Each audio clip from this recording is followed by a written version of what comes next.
आज हम डिस्कस करने वाले हैं थर्मोडायनेमिक प्रोसेस के बारे में। तो इस वीडियो से पहले मैंने थर्मोडायनेमिक्स की जितनी भी बेसिक टर्म्स थी वो हमने सारी कुछ डिस्कस कर ली थी। अब हम कुछ ऐसे टर्म्स, ऐसे प्रोसेस के बारे में डिस्कस करने वाले हैं जो हमें बार बार आने वाली है। फॉर एग्जाम्पल आइसोथर्मल वर्ड आएगा।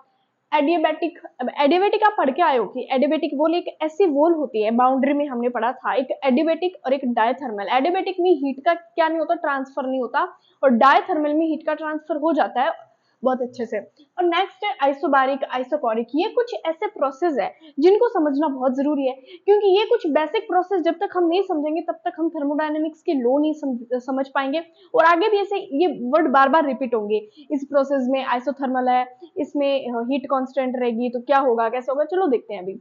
हमारा पहला प्रोसेस है आइसोथर्मल। तो सबसे पहले तो आप आइसो वर्ड को समझो। आइसो मीन्स होता है सेम, और थर्मल, थर्मल से आप समझोगे temperature, T temperature, T thermal, T temperature, T thermal, thermal temperature, ठीक है। तो यानी इस प्रोसेस में हमारा टेम्परेचर सेम रहने वाला है, टेम्परेचर रिमेन्स सेम।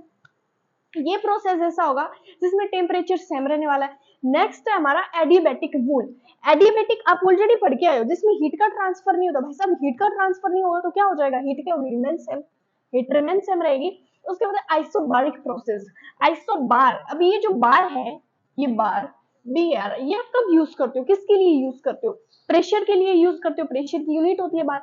तो जब भी बार आए तो आप क्या सोचोगे, क्या समझोगे कि यहाँ पे प्रेशर क्या होगा, कांस्टेंट होगा, तो प्रेशर रिमेन सेम। आइसोकोरिक, जब आइसोकोरिक आए तो आप सोचोगे वॉल्यूम, आप समझोगे वॉल्यूम, यानी इसमें वॉल्यूम रिमेन सेम रहने वाला है। अब ये तो होगी रेक्टिफिकेशन वाली बात, ये तो रटने वाली बात होगी कि हमें बस वर्ड को याद रखना है, इसमें ये होगा, इसमें ये होगा। अब हम कुछ ऐसे एग्जांपल्स तो लें, ऐसे एग्जांपल्स से तो समझे कि जिसमें हीट कांस्टेंट रहेगी, किसी में टेम्परेचर कांस्टेंट रहेगा, किसी में वॉल्यूम सेम रहेगा, किसी में प्रेशर सेम रहेगा। वही से एग्जांपल कौन से होते हैं, देखो, जब आप 0 डिग्री सेल्सियस पे, जब आप 0 डिग्री सेल्सियस पे आइस को मेल्ट करोगे। अच्छा एक बात बताओ, आपने फ्रिज से आइस निकाली और यहाँ पे बाहर रख दी। अब आइस को बाहर रख दिया, यानी वो फ्रीजिंग टेम्परेचर पे नहीं है, अब वो नॉर्मल टेम्परेचर पे, हमारी रूम टेम्परेचर पे है। तो उसमें से हीट निकलेगी या हमें उसको हीट देनी पड़ेगी, आप खुद सोचो। वो क्या करेगा, वो हीट को एब्जॉर्ब करेगा या हीट को रिलीज करेगा। देखो सुनो मेरी बात, 0 डिग्री सेल्सियस पे जब आइस हमारी मेल्ट होगी तो यहाँ पे टेम्परेचर मतलब कम नहीं होगा, टेम्परेचर समझ रहे हो ना, टेम्परेचर क्या नहीं होगा, कम नहीं होगा, नहीं ज्यादा होगा, टेम्परेचर रहेगा हमारा कांस्टेंट, टेम्परेचर रहेगा हमारा कांस्टेंट, टेम्परेचर रहेगा हमारा कांस्टेंट। अब 0 डिग्री सेल्सियस पे हमने आइस को मेल्ट किया, लेकिन यहाँ पे हीट क्या लगता है आपको, यहाँ पे हीट का क्या रोल रहेगा, यहाँ पे हीट का क्या रोल रह सकता है, यहाँ पे हीट चेंज होगी, यहाँ पे हीट क्या होगी, चेंज होगी। जैसा कि हमने पढ़ा था एक्सोथर्मिक, एंडोथर्मिक। एक्सोथर्मिक में क्या होता है, हीट रिलीज करता है, एंडोथर्मिक में क्या करता है, हीट एब्जॉर्ब करता है। तो अब यहाँ पे आप मेरे को कमेंट करके बताओगे कि यहाँ पे जब आइस मेल्ट हो रही है तो वो हीट को एब्जॉर्ब कर रही है, हीट को रिलीज कर रही है, क्या कर सकते हैं आप खुद सोच के बताने वाले। उसके बाद हमारा एडियाबैटिक प्रोसेस, जिसमें हमारी हीट कांस्टेंट रहती है। इसमें हीट बदल रही थी, टेम्परेचर कांस्टेंट था, इसमें हीट कांस्टेंट रहने वाले। फॉर एग्जांपल, जैसे हमने एक दिन मैंने ये एग्जांपल और लिया था, वैसे चलो अभी आज वापस बताती हूँ कि आप मान लो जो साइकिल है या बाइक है, जब उसकी गैस निकल जाती है और आप जब वो पंप से उसको एकदम उस पंप को कंप्रेस करके जब उस टायर में आप हवा डालते हो, समझ रहे हो मेरी बात, जब हम टायर में हवा भरते हैं, हवा भरते, मान लो ये टायर है और इसमें हवा भरनी है, और ये हमारा वो पंप है, हवा वाला, हवा भरने वाला पंप है। अब इस पंप को मैं बहुत जोर से और बहुत ज्यादा प्रेशर लगा के कंप्रेस करके इस हवा वाले पंप से मैं इस टायर के अंदर हवा फिल करूंगी, हवा इसके अंदर एग्जर्ट होगी। अब ये जो प्रोसेस होता है ना, ये इतना ज्यादा जल्दी होता है, इतना ज्यादा जल्दी होता है कि इसके अंदर से हीट निकलने को टाइम ही नहीं मिलता, इसके अंदर से हीट को एक्सचेंज होने के लिए टाइम ही नहीं मिलता, और इसके वजह से कभी कभी हम देखते हैं कि टायर बहुत ज्यादा गर्म हो जाता है। आप समझ रहे हो, तो फिर से सुनो, हम टायर के अंदर हीट को, मतलब हम गैस को टायर के अंदर कंटिन्यूस प्रेशर लगा के कंप्रेस करके गैस टायर के अंदर डाल रहे हैं, गैस को टायर के अंदर डाल रहे हैं। अब क्या होगा, अब वो गैस को बाहर निकलने के लिए, यानी हीट को बाहर निकलने के लिए इतना ज्यादा, इतना सडनली प्रोसेस होता है कि टाइम नहीं मिलता, और जिसके वजह से टायर क्या हो जाता है, गर्म हो जाता है। और कभी कभी हम सुनते हैं ना, टायर फट गया, ये वो, तो वो भी इसके वजह से ही होता है। मतलब गैस बाहर नहीं निकल पाएगी। आप एक बात बताओ, अगर गैस से बाहर निकल जाएगी, गैस बाहर निकल जाएगी तो फटेगा क्यों? मतलब वो टायर के अंदर गैस इतनी ज्यादा फूल जाती है, इतना ज्यादा उसका टेम्परेचर बढ़ जाता है। अब देखो इसके अंदर टेम्परेचर कांस्टेंट नहीं है, इसका टेम्परेचर बढ़ जाता है। गर्मियों में आप देखते हो ना, गर्मियों में बहुत ज्यादा रोड हमारी गर्म हो जाती है, इसकी वजह से टायर फट जाते हैं, क्योंकि टेम्परेचर तो बदल रहा है, टेम्परेचर ज्यादा है, ऑफकोर्स से बात है। और हीट बाहर नहीं निकल पा रही, यानी जो गैस है वो बाहर नहीं निकल पा रही, इसकी वजह से टायर क्या होता है, फट जाता है। अब नेक्स्ट अगर बात करें isobaric process, temperature remain same. अब टेम्परेचर मतलब आपको कोई एक ऐसे प्रोसेस करनी है जिसके अंदर हमारा प्रेशर सेम रहे, जिसके अंदर हमारा क्या रहेगा, प्रेशर सेम। अब आप क्या करोगे, आप खुद अभी करके देख लो, चाहे आप गैस पे एक पतीला लो और उसके अंदर पानी डालो और उसको कंटिन्यूअसली गर्म करो। मतलब टेम्परेचर जो आप हाई फ्लेम पे रखो चाहे लो फ्लेम पे रखो, जैसे आपको रखना है रखो, लेकिन आप उसको पानी को गर्म करो और उसमें ढक्कन मत लगाओ, उसको ओपन सिस्टम में रखो। हमने पढ़ा था कल सिस्टम वाला, ओपन सिस्टम वगैरह। उसको ओपन सिस्टम में रखोगे तो जो उस पानी की वेपर होगी वो किधर जाएगी, ऑफ कोर्स से बात है सराउंडिंग में जाएगी। सराउंडिंग में क्या, एयर है, मतलब ऑल ऑफ कोर्स बात ये है कि वो एयर में जाएगी। और एयर का एटमोस्फेयर के ऊपर कौन सा दबाव लगता है, हमारे ऊपर भी कौन सा दबाव लग रहा है, एटमोस्फेरिक प्रेशर, जिसको हम एटीएम भी बोलते हैं। तो मेरे को एक बात बताओ, ये एटमोस्फेरिक प्रेशर है कि इसका वैल्यू चेंज होती रहती है। मतलब ऐसा है कि हमारा पानी बहुत ज्यादा गर्म हो गया, हमारे पानी का बॉइलिंग पॉइंट 100 डिग्री सेल्सियस चला गया, तो इस एटीएम की वैल्यू चेंज होगी। और हमारा पानी अभी तक 50 डिग्री पे है, तो इस एटीएम की वैल्यू चेंज होगी। एटीएम भाई साहब हमेशा सेम रहता है, अब भी सेम है। पानी गर्म कर लो सेम रहेगा, पानी ठंडा कर लो सेम रहेगा, कुछ भी कर लो एटीएम की वैल्यू सेम रहेगी। इसका मतलब यहाँ पे ये क्या प्रोसेस हो जाएगी, आइसोबैरिक। नेक्स्ट है आइसोकोरिक प्रोसेस। देखो हालांकि जो इतना मैं कुछ बोल रही हूँ ना, उतना मतलब आपको समझ में आना चाहिए कि किस टाइम के कौन सा प्रोसेस ये हो रहा होगा। आपको रटना नहीं है कि आइसोबैरिक में प्रोसेस बस प्रेशर सेम है, प्रेशर बदल नहीं रहा। अरे भाई कब नहीं बदल रहा, एग्जाम्पल आप अपने दिमाग में रखो तो सही कि हाँ ये ऐसे होगा, इस टाइम हीट नहीं बदलेगी, इस टाइम प्रेशर कांस्टेंट रहेगा, इस टाइम हीट कांस्टेंट रहेगी। Next isochoric volume remain same. अब चलो किचन में वापस, किचन का ही एग्जांपल लेते हैं। मान लो आप खाना बना रहे कुकर के अंदर, और आपने कुकर के अंदर आपने खाना डाला और उसको ढक्कन लगा दिया। अब जो कुकर के अंदर का वॉल्यूम है ना वो चेंज नहीं होगा, कुकर के अंदर का वॉल्यूम चेंज नहीं होगा, लेकिन प्रेशर चेंज होगा, टेम्परेचर चेंज होगा। कैसे, टेम्परेचर आप कुछ ना कुछ उसको नीचे से टेम्परेचर दे रहे हो, मतलब आपने गैस सिलेंडर चालू कर रखा है, उसके ऊपर कुकर रखा है। अब आप कुछ ना कुछ टेम्परेचर दे रहे हो, तो यहाँ पे टेम्परेचर में कभी आप कम कर रहे होंगे, कभी धीरे कर रहे होंगे, और टोटली टेम्परेचर चेंज हो रहा है। उसके अंदर की हीट है, जो कुकर के अंदर हीट है, देखो हीट ज्यादा भर जाती है तभी तो वो सिटी के थ्रू अपनी गैस बाहर निकालता है। यानी ये कुकर वाला एग्जांपल लिया था एक चैप्टर में, ठीक है। तो टेम्परेचर भी बदल रहा है और हीट भी बदल रही है। प्रेशर कौन सी चीज सेम है, बताओ सेम क्या है, सेम है वॉल्यूम। कुकर के अंदर का वॉल्यूम सेम है भाई, कुकर के अंदर का, जैसे मान लो ये कुकर है, अगर आपने इसमें इतना भी वॉल्यूम डाला है ना, तो जब आप इसको खोलोगे तो ये वॉल्यूम इतना नहीं हो जाएगा, मतलब वॉल्यूम सेम रहेगा, ठीक है। तो ये हमारा आइसोकोरिक है जिसमें वॉल्यूम सेम रहेगा। और यहाँ पे वर्क होगा जीरो। क्वेश्चन यहाँ से आ सकता है, मैं लिख देती हूँ, क्वेश्चन आएगा एमसीक्यूज में आ सकता है क्या, कि आइसोकोरिक प्रोसेस में क्या कांस्टेंट रहता है, वॉल्यूम कांस्टेंट रहता है। ये क्वेश्चन नहीं, क्वेश्चन आएगा कि वॉल्यूम कांस्टेंट रहेगा वहां पे वर्क डन क्या होगा, जहां पे वॉल्यूम कांस्टेंट रहेगा वहां पे वर्क डन क्या होगा, बताओ क्या होगा, जीरो होगा। अब इसके पीछे का रीजन क्या है, जीरो क्यों होगा, पता है जीरो क्यों होगा। अब आप कहोगे वर्क डन जीरो कैसे होगा, हम तो टेम्परेचर भी दिया जा रहा है, टेम्परेचर भी चेंज हो रहा है, हीट भी चेंज हो रहा है। टेम्परेचर और हीट क्या वर्क में नहीं आता, अरे वर्क में आता है, फिर भी वर्क जीरो। इसके पीछे का रीजन, ये कोई एक्सेप्शन नहीं है, ये इसके पीछे का रीजन नहीं है, वॉल्यूम में चेंज आया कोई, मतलब वर्क डन का फॉर्मूला पढ़ते हो, वर्क डन का फॉर्मूला क्या होता है, force into displacement. Force into displacement मतलब फोर्स तो मान लो टेम्परेचर का, मान लो कुछ भी मान लो फोर्स लग रहा हो टोटली, लेकिन डिस्प्लेसमेंट हुआ कुछ, डिस्प्लेसमेंट हुआ, यानी वॉल्यूम पहले जितना था अब भी उतना है, इसमें वॉल्यूम ही सेम है। मतलब जब भी आइसोकोरिक की बात आएगी इसका मतलब इसमें वॉल्यूम सेम है, वॉल्यूम सेम है मतलब कोई चेंज तो हुआ ही नहीं है, मतलब कोई चेंज तो हुआ ही नहीं है। अब चेंज नहीं हुआ तो हमारा वर्क कितना हो जाएगा, जीरो। मतलब वर्क तभी कुछ ना कुछ, वर्क की वैल्यू तभी कुछ ना कुछ होगी जब उसमें चेंज आएगा, जब उसमें क्या आएगा, चेंज आएगा। अगर किसी में कोई चेंज नहीं आ रहा, डिस्प्लेसमेंट नहीं हो रहा, चाहे वो कम हो चाहे ज्यादा हो, तो जरूरी नहीं ज्यादा होगा तभी वर्क बढ़ेगा, नहीं, चाहे कम हो चाहे ज्यादा हो, वर्क हमारा क्या रहेगा, जीरो रहेगा, जब वो कोई डिस्प्लेसमेंट नहीं होगा। ये बात समझ, चलो ये होगी कुछ बेसिक बातें। अब करते हैं थर्मोडायनामिक फर्स्ट लॉ की बात।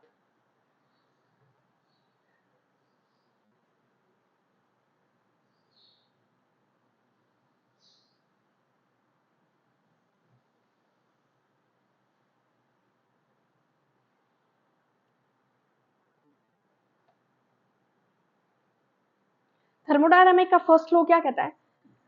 Energy can neither be created nor be destroyed, only it can be transferred from one form to another form.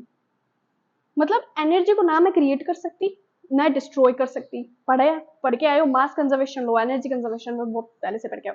और टोटली थर्मोडायनामिक लो सिर्फ ये तो डेफिनेशन है, डेफिनेशन के अलावा मैटर पता है क्या करता है? इसका फॉर्मूला ये वाला डेफिनेशन ये कहते हैं कि ना तो हम एनर्जी को क्रिएट कर सकते हैं ना डिस्ट्रॉय कर सकते हैं, हम उसको एक फॉर्म से दूसरी फॉर्म में, दूसरी फॉर्म से तीसरी फॉर्म में सब बदल सकते हैं। अब अनदर फॉर्म, ठीक है, total energy of universe is constant. जो यूनिवर्स की टोटल एनर्जी है ना वो कांस्टेंट रहती है। एक ये क्वेश्चन। अब देखो थर्मोडायनामिक का फर्स्ट लॉ क्या कहता है? यू क्या है? Internal energy. क्यू क्या है? हीट। डब्ल्यू क्या है? वर्क। पहले आप इन सब चीजों को समझो कि यू क्या है? इंटरनल एनर्जी, जिसको ई से भी नोट किया जाता है और यू से भी किया जाता है। और क्यू क्या है? हीट। और ई क्या है? डब्ल्यू वर्क है। अब you is equal Q plus W का मतलब समझ रहे हो? इसका मतलब ये कि जो इंटरनल एनर्जी है ना, इंटरनल एनर्जी सम है हमारा हीट के और वर्क के। जैसे मान लो कि ये मेरा कोई एक सिस्टम है, ये मेरा एक सिस्टम है, हम एक सिस्टम को तैयार कर रहे हैं, हम एक सिस्टम पे वर्क कर रहे हैं। अब इस सिस्टम में हीट निकल रही है या हम हीट दे रहे हैं?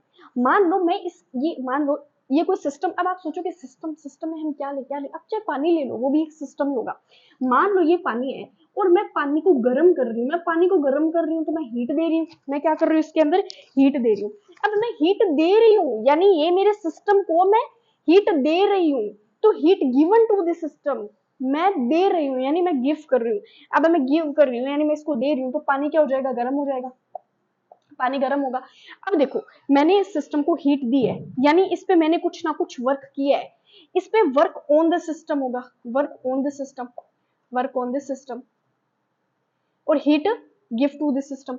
अब इन दोनों का सम यानी जो मैंने हीट दी और जो मैंने इस पे वर्क किया, ये दोनों आपस में मिलके हमारा इंटरनल एनर्जी होता है। ये इंटरनल एनर्जी अगर कोई बच्चा नहीं जानता कि इंटरनल एनर्जी क्या होता है, इंटरनल एनर्जी हमारी हीट की टोटल एनर्जी का सम होता है। इंटरनल एनर्जी हीट नहीं, इंटरनल एनर्जी हमारे सिस्टम, इंटरनल एनर्जी हमारे सिस्टम की टोटल एनर्जीज का सम होता है। अब आपको सिस्टम यानी पानी, हाँ पानी, पानी के टोटल एनर्जी का सम, हाँ पानी की टोटल एनर्जी का सम इंटरनल एनर्जी।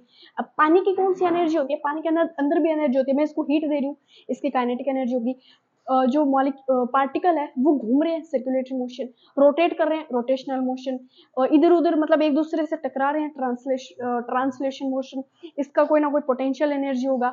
मतलब ऑल टोटल इसके जितने भी इसके एनर्जीज का सम है वो हमारी इंटरनल एनर्जी होती है। इंटरनल एनर्जी हीट पूरे वर्क की, पूरे सिस्टम की हमारी टोटल एनर्जी होती है, और ये इक्वल होता है हीट के और वर्क के।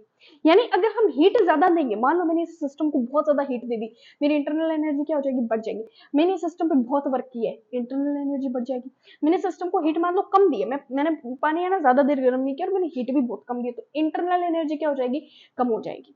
अब देखो यहाँ पे कुछ साइन कन्वेंशन है, पूरा रोल साइन कन्वेंशन का, पूरा role main role, main role किसका? साइन कन्वेंशन का। एक बार साइन कन्वेंशन समझ लिया ना बस, फिर तो ऐसे मानो कि ये लो एकदम अच्छे से समझ आ गया। इसमें बच्चे साइन कन्वेंशन में ही कंफ्यूज होते हैं, और फिजिक्स और केमिस्ट्री में तो चैप्टर भी सेम है, तो सबसे ज्यादा दिक्कत यही आती है कि फिजिक्स का साइन अलग रहेगा, मतलब फिजिक्स थर्मोडायनेमिक्स में साइन अलग कंसिडर करेगा, यहाँ पे केमिस्ट्री में अपन अलग करेंगे। अब देखो क्या साइन कन्वेंशन करेंगे? Heat given to the system, यानी जो मेरा सिस्टम है मैं इसको हीट दे रही हूँ, मैं इसको हीट दे रही हूँ, मैं इसको पानी गर्म करने के लिए मैं हीट दे रही हूँ, तो मेरा क्यू आएगा पॉजिटिव, हीट आएगा पॉजिटिव, क्योंकि मैंने इसको दिया है। अगर मान लो ये आइस है, मान लो ये एक आइस का टुकड़ा है और 0 डिग्री सेल्सियस पे, और 0 डिग्री सेल्सियस पे मेरे को इसको मेल्ट करना है, तो इससे हीट निकलेगी, इससे हीट क्या होगी? निकलेगी, रिलीज होगी। ये एब्जॉर्ब नहीं करेगा हीट को, एब्जॉर्ब ये पानी कर रहा है गर्म होने के लिए, ये हीट को रिलीज करेगा, ये अपने अंदर की हीट निकाल देगा और पानी के फॉर्म में आ जाएगा। तो इससे हीट निकल जाएगी, ये है हीट बाय द सिस्टम। ये सिस्टम है, आइस के हमारी नहीं सिस्टम है, और इससे हीट निकल रही है, यानी आइस के लिए आएगा नेगेटिव और इसके लिए आएगा पॉजिटिव। अब वर्क के लिए भी दो साइन होता है, अगर वर्क ऑन द सिस्टम हो रहा है, अगर वर्क ऑन द सिस्टम हो रहा है, और एक वर्क बाय द सिस्टम। चलो वर्क का टॉपिक अगला है, वो मैं बाद में समझाऊंगी। वर्क ऑन द सिस्टम यानी यहाँ पे सिस्टम पे हम वर्क कर रहे हैं, बाय द सिस्टम यानी सिस्टम से वर्क करवा रहे हैं, सिस्टम से वर्क करवा रहे हैं। आप सोचो कि सिस्टम से कैसे वर्क करवाएंगे।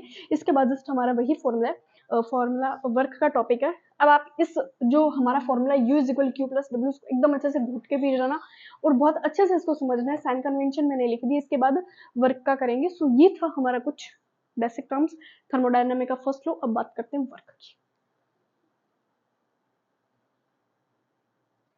अब हम पढ़ने वाले हैं वर्क का, जो कि बहुत ज्यादा इंपॉर्टेंट टॉपिक है। वर्क समझने के लिए हमें देखो, वर्क समझने के लिए हमें इसके कुछ फॉर्मूलाज आने चाहिए, उसके बाद हम हमारे लिए समझना बहुत ज्यादा इजी हो जाएगा। इसमें भी साइन कन्वेंशन का यूज होगा।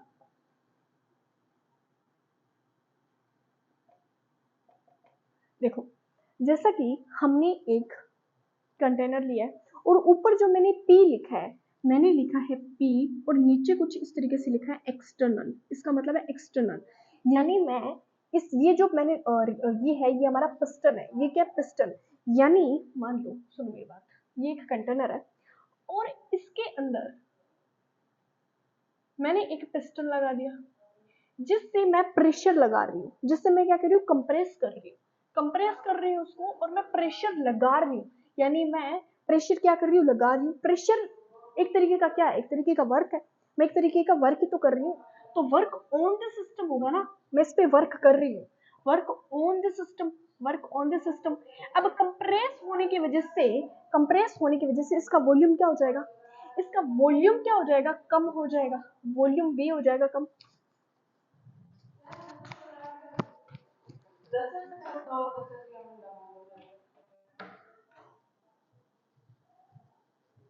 तो जब मैंने ये एक कंटेनर लिया और इसके अंदर मैंने पिस्टन लगाया, अब मैं पिस्टन कुछ इस तरीके से इसको कंप्रेस कर रही हूँ, यानी प्रेशर लगा रही हूँ, ऐसे कुछ इस तरीके से प्रेशर लगा रही हूँ।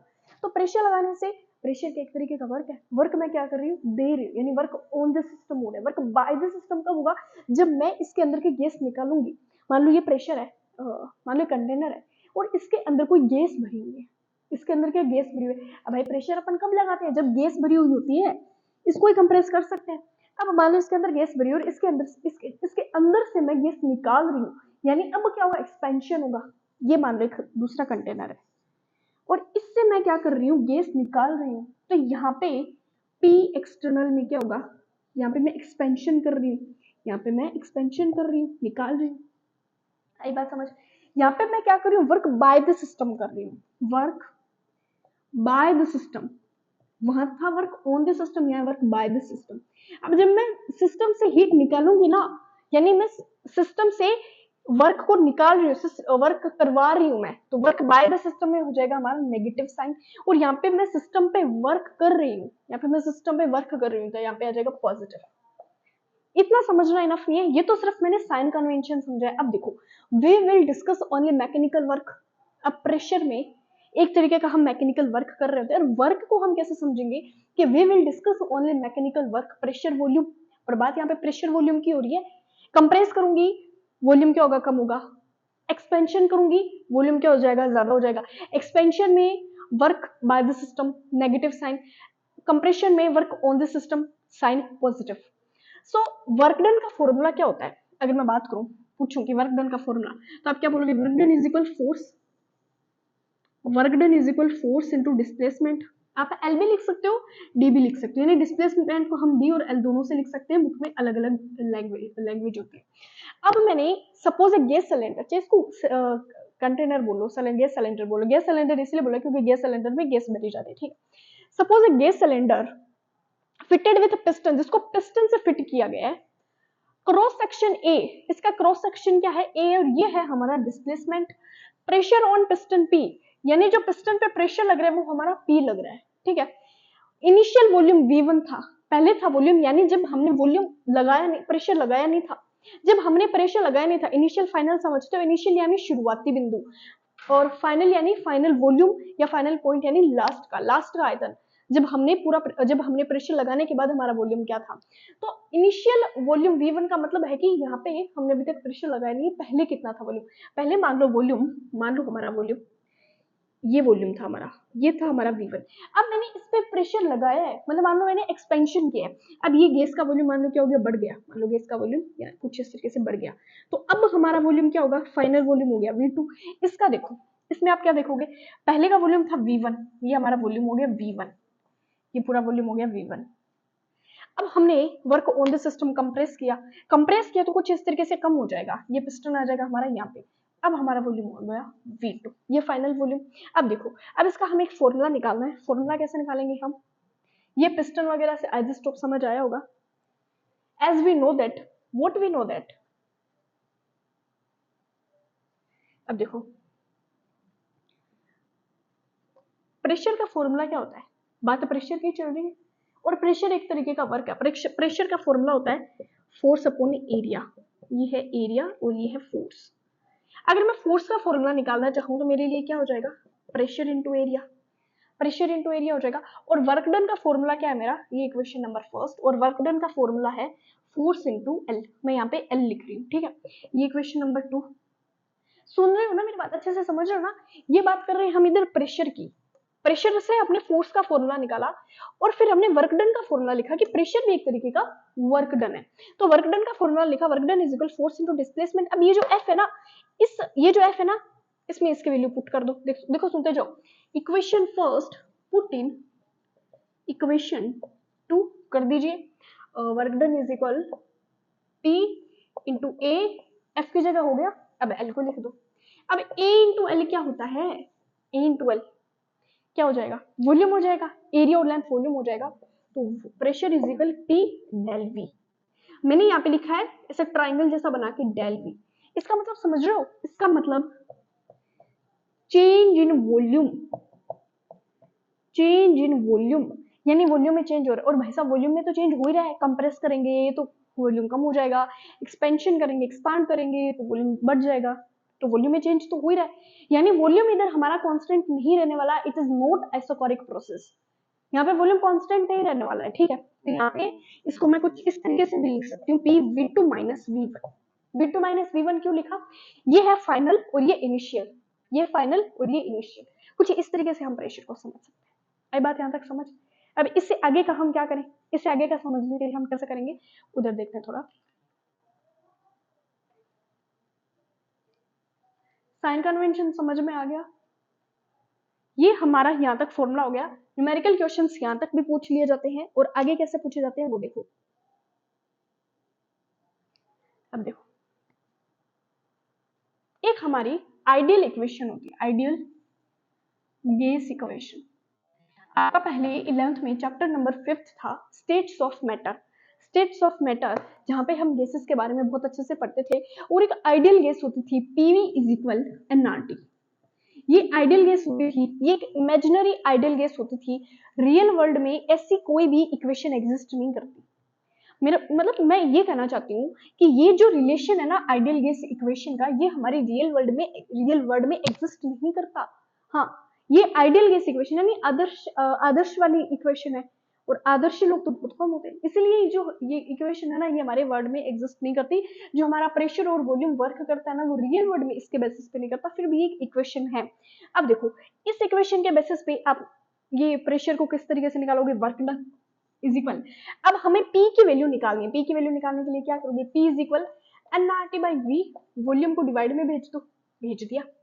एनआरटी P की जगह लिख दो एनआरटी, ये इक्वेशन नंबर होगी हमारे पास थर्ड, ये इक्वेशन नंबर होगी हमारे पास फोर्थ, और इस तरीके से पुट वगैरह आगे आप देख लेना। एनआरटी और आगे क्या है, V2 माइनस V1, या डेल V भी लिख सकते हो, अपॉन में V आएगा, ठीक है, अपॉन में V आएगा। अब देखो आगे, अब मैं यहाँ पे साइन नेगेटिव लूंगी।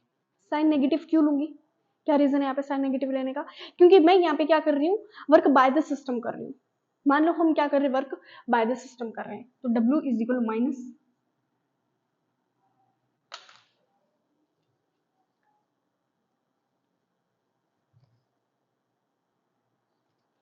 हाँ, तो यहाँ पे मैंने साइन नेगेटिव लगा दिया। अब देखो, अब मैं इधर क्या करूंगी, इंटीग्रेशन लूंगी। इंटीग्रेशन लेने के लिए मैं क्या करूंगी, अब इस V2 माइनस V1 को हम dV भी लिख सकते हैं, कुछ इस फॉर्म में लिख सकते हैं, ठीक है, कि ये चेंज इन वॉल्यूम है, स्मॉलेस्ट चेंज इन वॉल्यूम, यानी वॉल्यूम में चेंज आया है, स्मॉलेस्ट चेंज, अब खुद लिख लेना स्मॉलेस्ट चेंज इन वॉल्यूम, तो माइनस एनआरटी। और अगर अब यहाँ पे हम करेंगे V1 V2, ये चेंज आ जाएगा V1 V2। अब देखो इसको हम कैसे करते हैं, W इज इक्वल कॉन्स्टेंट हमको बाहर निकालो, माइनस कॉन्स्टेंट हमारे पास एन आर, और V1 V2 को ले लो T। आई बात समझ, आगे हम कैसे करेंगे, minus N R V1 V2 T, तो W इज इक्वल ये माइनस एन आर, और अब इधर ये कुछ लॉग में हमारा कन्वर्ट हो जाएगा, तो माइनस एन आर टी लिख सकती हूँ, माइनस एन आर टी। और V1 वाले को मैं कैसे लिखूंगी, एक बार मैं लॉग ई अपर लिमिट अपॉन में लोअर लिमिट। अब मैं लॉग ई को जब लॉग बेस सी को जब मैं लॉग में कन्वर्ट करूंगी तो मैं मल्टीप्लाई कर दूंगी, W is equal 2.303 log V2 upon में V1। कुछ ये इस तरीके से हमारे पास आ जाएगा फॉर्मूला, ये आ गया हमारे पास पूरे वर्क का फॉर्मूला। तो ये कुछ इस तरीके से हम वर्क को समझ सकते हैं। अब कुछ बहुत बेसिक टर्म्स है हीट वगैरह की, वो एक बार देख लेते हैं।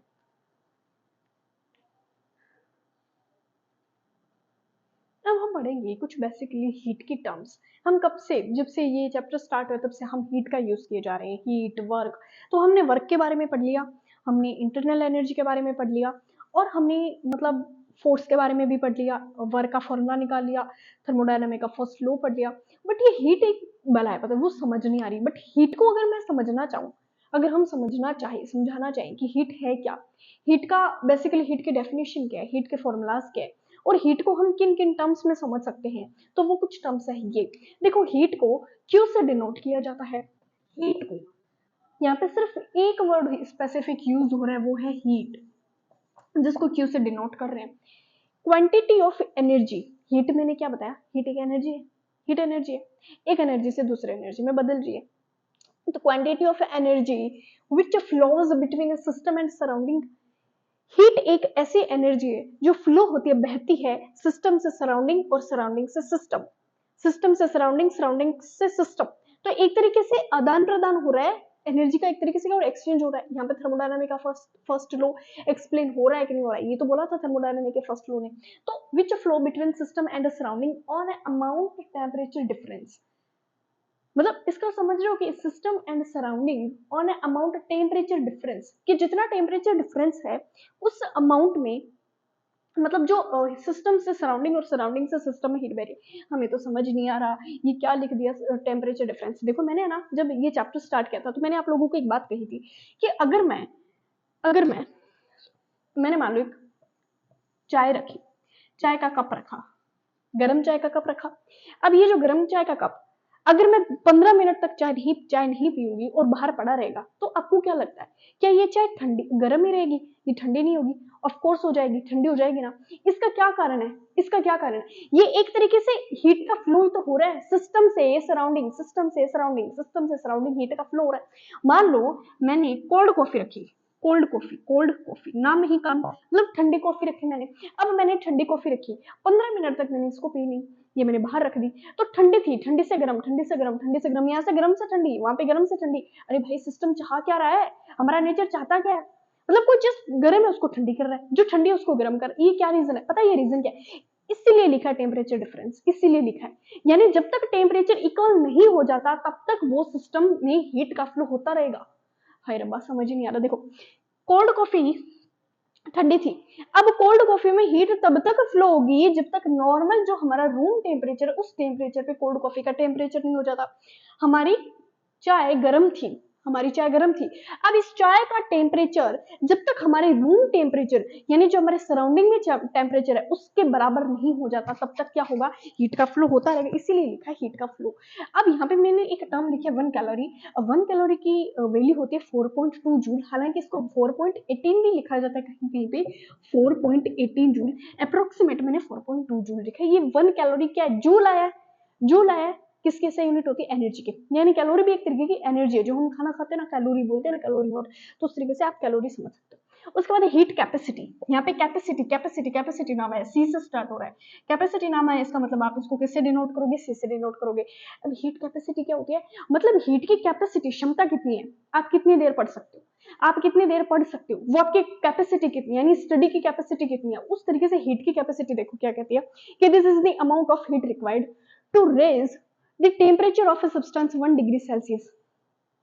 देखो मान लो कि मेरा एक सिस्टम है और इस सिस्टम में कोई सिस्टम है, सिस्टम पे सिस्टम है ना, तो अगर मैं इसका 1 डिग्री सेल्सियस टेम्परेचर रेज करना चाहूँ, यानी 1 डिग्री सेल्सियस टेम्परेचर बढ़ाना चाहूँ, रेज का मतलब होता है इंक्रीज करना चाहूंगी, तो उसको बोलेंगे हम हीट कैपेसिटी। यानी मान लो मेरे पास कोई सिस्टम है और मेरे को इसका 1 डिग्री सेल्सियस टेम्परेचर बढ़ाना है, तो उसमें हीट की कैपेसिटी कितनी है, मेरे को कितनी हीट देनी पड़ेगी 1 डिग्री सेल्सियस टेम्परेचर बढ़ाने के लिए। आप समझ रहे हो ना, मतलब आप डेफिनेशन में पूरा सारा कुछ है और नाम में भी हीट कैपेसिटी है, मतलब यहाँ पे हीट की कैपेसिटी कितनी है। फिर से देखो, this is the amount of heat, ये कितनी अमाउंट ऑफ हीट है वो हमें रिक्वायर्ड होती है टू रेज, यानी बढ़ाने के लिए, क्या बढ़ाने के लिए, टेम्परेचर बढ़ाने के लिए, किसका, सब्सटेंस का, किसी भी सब्सटेंस का टेम्परेचर बढ़ाने के लिए 1 डिग्री सेल्सियस टेम्परेचर बढ़ाने के लिए हमें हीट रिक्वायर्ड है, बस उसको बोलते हैं हीट कैपेसिटी। अब इसका फॉर्मूला क्या होता है, formula C is equal Q, heat का राइज करना, बढ़ाना है, अपॉन में डेल टी। टेम्परेचर क्यों लिखा समझ रहे हो, यानी हम टेम्परेचर बढ़ा रहे हैं ना, 1 डिग्री सेल्सियस क्या कर रहे हैं, 1 डिग्री सेल्सियस कर क्या रहे हैं, 1 डिग्री सेल्सियस टेम्परेचर बढ़ा रहे हैं। तो अगर मान लो हीट कैपेसिटी ज्यादा है, अगर हीट कैपेसिटी ज्यादा है तो यहाँ पे रिलेशन से क्या समझ आ रहा है, जो टेम्परेचर है वो कम हो जाएगा।